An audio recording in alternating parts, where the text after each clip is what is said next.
Hello, വളരെ എളുപ്പത്തിൽ തേങ്ങാപ്പാലൊന്നും ചേർക്കാതെ തന്നെ നല്ല ടേസ്റ്റി ആയിട്ടുള്ള അച്ചപ്പം എങ്ങനെയാണ് ഉണ്ടാക്കണമെന്ന് നോക്കാം. ആദ്യം തന്നെ 1/2 കിലോ പച്ചരി എടുത്ത് നന്നായിട്ട് കഴുകിയതിന് ശേഷം 2-3 മണിക്കൂർ കുതിരാനായിട്ട് വെക്കാം. എന്നിട്ട് കുതിർന്നതിന് ശേഷം വെള്ളമൊക്കെ കളഞ്ഞിട്ട് നമ്മളൊരു അരിപ്പയുടെ മുകളിലായിട്ട് വെക്കുകയാണ്. അപ്പം വെള്ളം മൊത്തം പോകാനായിട്ട്. അപ്പം വെള്ളം മൊത്തം പോയതിന് ശേഷം ഞാനൊന്ന് മിക്സിയുടെ ചെറിയ ജാറിലിട്ട് കുറേശ്ശെയായിട്ട് പൊടിച്ചെടുക്കുകയാണ്. എന്നിട്ട് പൊടിച്ചതിന് ശേഷം ഒന്ന് അരിച്ചും കൂടി എടുക്കുന്നുണ്ട് കേട്ടോ. അങ്ങനെ അരിച്ചെടുത്ത് വെച്ചേക്കുന്ന മാവാണ് ഇത്. ഈ അരിപ്പൊടി സൈഡിലേക്ക് വെച്ചതിന് ശേഷം മറ്റൊരു പാത്രം എടുത്ത് 2 മുട്ട പൊട്ടിച്ചൊഴിച്ച് കൊടുക്കുന്നുണ്ട്.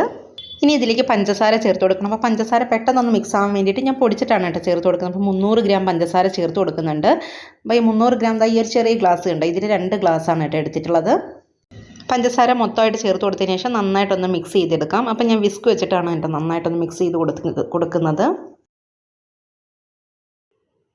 മുട്ടയും പഞ്ചസാരയും കൂടി നന്നായിട്ടൊന്ന് മിക്സ് ആയി കഴിഞ്ഞാൽ 1/4 കിലോ മൈദ ചേർത്ത് കൊടുക്കാം. മൈദ കൂടി നന്നായിട്ട് മിക്സ് ചെയ്ത് കൊടുത്തതിന് ശേഷം വെള്ളം ആഡ് ചെയ്ത് കൊടുക്കണം. അപ്പോൾ വെള്ളം ഞാനിപ്പം എടുത്ത് വെച്ചിരിക്കുന്ന 1.25 കപ്പാണ് കേട്ടോ. ഓരോരുത്തരുടെയും മാവിൻ്റെയൊക്കെ അളവനുസരിച്ചിട്ട് അങ്ങോട്ടോ ഇങ്ങോട്ടൊക്കെ ഇത്തിരി വ്യത്യാസം ഉണ്ടാവും. അപ്പം വെള്ളം നിങ്ങൾ നോക്കിയിട്ട് ചേർക്കുക. ഞാനിപ്പോൾ 1.25 എടുത്ത് വെച്ചേക്കുന്നത്. 250 ml മെഷർമെൻറ്റ് കപ്പിലാണ്. എന്നിട്ട് ഇച്ചിരി വെള്ളം ഒഴിച്ചിട്ട് അതും കൂടി നന്നായിട്ട് മിക്സ് ചെയ്തതിന് ശേഷം നമ്മൾ എടുത്ത് വെച്ചിരിക്കുന്ന അരിപ്പൊടി ഉണ്ടല്ലോ, അപ്പോൾ അത് കുറേശ്ശെയായിട്ട് ചേർത്ത് കൊടുത്ത് വെള്ളവും കൂടി ഇടയ്ക്കിടയ്ക്ക് ആഡ് ചെയ്ത് നന്നായിട്ട് എല്ലാം കൂടി മിക്സ് ചെയ്തെടുക്കാം.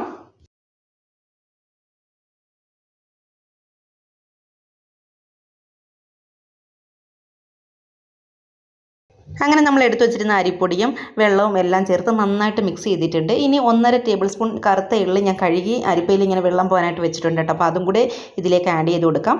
അപ്പോൾ നമുക്ക് എള്ള് വേണമെങ്കിൽ എള്ള് ചേർക്കാം, അതല്ല ജീരകമാണ് ചിലവർക്ക് ഇഷ്ടം, അപ്പോൾ അത് ചേർക്കാം. അങ്ങനെയൊക്കെ ചേർക്കാം കേട്ടോ, എന്ത് ഇഷ്ടമെന്ന് വെച്ചാൽ. എള്ളും കൂടി ചേർത്ത് നന്നായിട്ടൊന്ന് മിക്സ് ചെയ്തതിന് ശേഷം ഞാൻ ഒരിത്തിരി ഉപ്പ് ആഡ് ചെയ്തിട്ടുണ്ടായിരുന്നു കേട്ടോ. അപ്പോൾ അത് വീഡിയോയിൽ വന്നില്ല. ഒരു 1/4 ടീസ്പൂണൊന്നും വേണ്ട, അതിലും കുറച്ച് ഒരു 1/8 ടീസ്പൂൺ മതിയാകും. അപ്പോൾ നമ്മൾ മധുരമുള്ള എന്തെങ്കിലുമൊക്കെ ഉണ്ടാക്കുമ്പോൾ ഒരിത്തിരി ഉപ്പും കൂടി ചേർത്ത് കഴിഞ്ഞാൽ നല്ലൊരു ടേസ്റ്റാണ് കേട്ടോ. മധുരം ഒന്ന് ബാലൻസ് ചെയ്ത് ഒന്ന് കൺട്രോൾ ചെയ്ത് നിൽക്കും. ഇനി ഇത് ഞാനൊന്ന് അടച്ച് ഒരു 1/2 മണിക്കൂർ വെക്കുകയാണ് കേട്ടോ. എനിക്കിപ്പോൾ സമയം ഉണ്ടായിട്ട് ഞാൻ 1/2 മണിക്കൂർ വെക്കുന്നു. വെക്കണമെന്ന് അങ്ങനെ നിർബന്ധമൊന്നുമില്ല. നിങ്ങൾക്കിപ്പോൾ സമയം ഇല്ലയെന്നുണ്ടെങ്കിൽ പെട്ടെന്ന് തന്നെ ഉണ്ടാക്കുകയും ചെയ്യാം. അപ്പോൾ കുറച്ച് മുന്നേ തന്നെ ഉണ്ടാക്കുന്ന പാത്രത്തിൽ ഞാനിങ്ങനെ എണ്ണയൊക്കെ ഒഴിച്ചിട്ട് ഈ അച്ച് ഇങ്ങനെ ഇട്ട് അടച്ച് വെച്ചിരിക്കുമായിരുന്നു കേട്ടോ. അപ്പോൾ പിന്നെ എന്നിട്ട് ഫ്ലെയിം ഓണാക്കി അച്ച് ചൂടായതിന് ശേഷം ഞാൻ ഒരു അച്ച് എടുത്തിട്ട് ദാണ്ട ഇത് ഇങ്ങനെ 1/4 ഭാഗം വരെ മുക്കിയാൽ മതി കേട്ടോ. മാവിൽ മൊത്തം മുങ്ങിപ്പോകരുത്. മുങ്ങുകയാണെങ്കിൽ നമുക്ക് പണി കിട്ടും. അപ്പോൾ എന്നിട്ട് 1/4 ഭാഗം വരെ ആക്കിയതിന് ശേഷം എണ്ണയിലിട്ട് ഇട്ടെടുക്കാം. അഥവാ ഒന്ന് തട്ടി കൊടുക്കുമ്പോൾ വന്നില്ല എന്നുണ്ടെങ്കിൽ നമ്മളുടെ പപ്പടക്കോലൊക്കെ ഉണ്ടല്ലോ, അത് വെച്ച് ജസ്റ്റ് ഒന്ന് ആക്കി കൊടുത്തു കഴിഞ്ഞാൽ ഇത് നന്നായിട്ട് ഇളകി വരും. എന്നിട്ട് ആ അച്ച് എണ്ണയിൽ തന്നെ ഇടണം കേട്ടോ. കാരണം നമുക്ക് ഈ അച്ച് നന്നായിട്ട് ചൂടായാൽ മാത്രമേ നമ്മളുടെ അച്ചിലോട്ട് ഈ മാവ് പിടിക്കത്തുള്ളൂ. പിന്നെ അത് ഈ ഒരു അച്ച് ഉണ്ടോ, ഇത് ഞാനിപ്പോൾ പുതിയതായിട്ട് വാങ്ങിയതായിരുന്നു. എന്നിട്ട് അതും 1/4 ഭാഗത്തോളം ഇങ്ങനെ മുക്കിയതിന് ശേഷം, പക്ഷേ അത് ഞാനിങ്ങനെ ഇട്ടപ്പോഴത്തേക്കും നമ്മൾ പപ്പടക്കോലൊന്നും ഉപയോഗിക്കേണ്ടി വന്നില്ല. അത് ഇങ്ങനെ ആക്കുമ്പം തന്നെ അത് താനെ ഇളകി പോകുന്നുണ്ട്. എന്നിട്ട് അച്ചപ്പം തിരിച്ചും മറിച്ചുമൊക്കെ ഇട്ടിട്ട് നന്നായിട്ടൊന്ന് കളറാവുന്നിടം വരെ ഫ്രൈ ചെയ്തെടുക്കുന്നുണ്ട്.